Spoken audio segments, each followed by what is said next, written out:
Let's talk about feedback. You know, that one word that can make even the most confident leader start to sweat a little bit.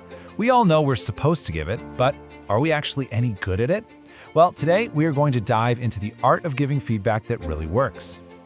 Okay, so let's get real for a second. Think about a time, and we've all been there, where you knew you needed to say something to someone, but you just didn't. You let it slide. Why do we do that? What is it about giving truly honest feedback that feels like one of the hardest things in the world?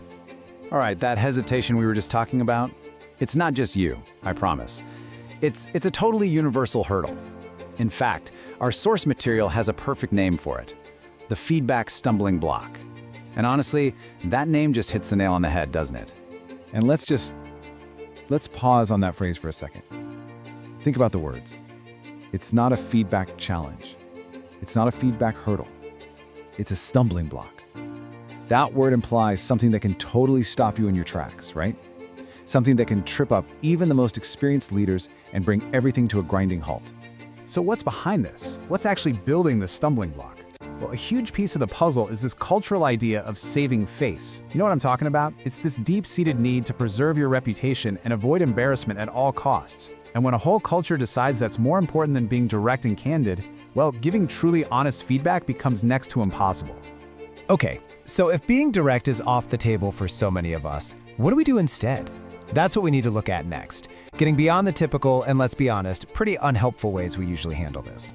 So what are those typical paths? It usually boils down to two things: anonymity and avoidance, right?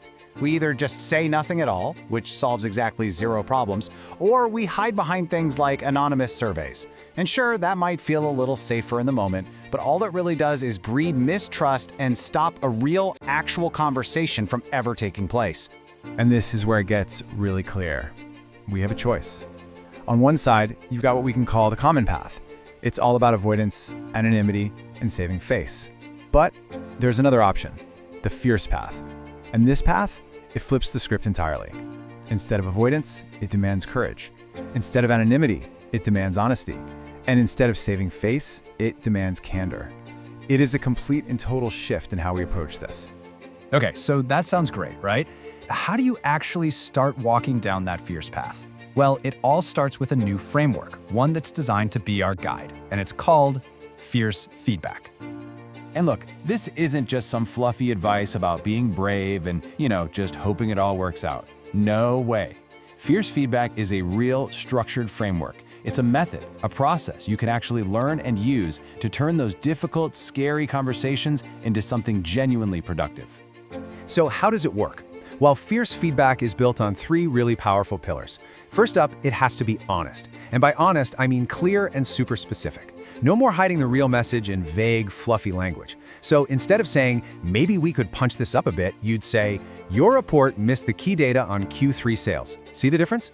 Second, it's got to be constructive. It is not enough to just point out a problem. You have to help them see a path forward. And finally, number three, it has to be motivating. The whole point is to leave the person feeling capable and empowered to make a change, not completely crushed. And you know what's cool? When you start to follow this framework, it leads to something way bigger than just giving better feedback. It actually opens the door to what our source material calls the courageous conversation. That phrase, embracing courageous conversations, that really gets to the heart of everything. The ultimate goal here isn't just for you to get good at one little task. It's about creating a whole culture where these kinds of conversations are just the norm. It's about building a place with real trust, real openness, and where everyone is always growing. Okay, let's just clear something up really quickly, because I know what you might be thinking. That word fierce, it can sound a little aggressive, right? Like it's all about confrontation. But that's not what this is about at all. A truly courageous conversation is about painting a complete, balanced picture. In fact, it does two things, and it does them both incredibly well. First, it makes a point to highlight and reinforce someone's strengths. You show them what they're already knocking out of the park, and then you clearly and constructively talk about the areas where they can improve. See? It's the whole picture. The entire point is to build people up, never to tear them down. So as we wrap this up, I want to leave you with a question to chew on.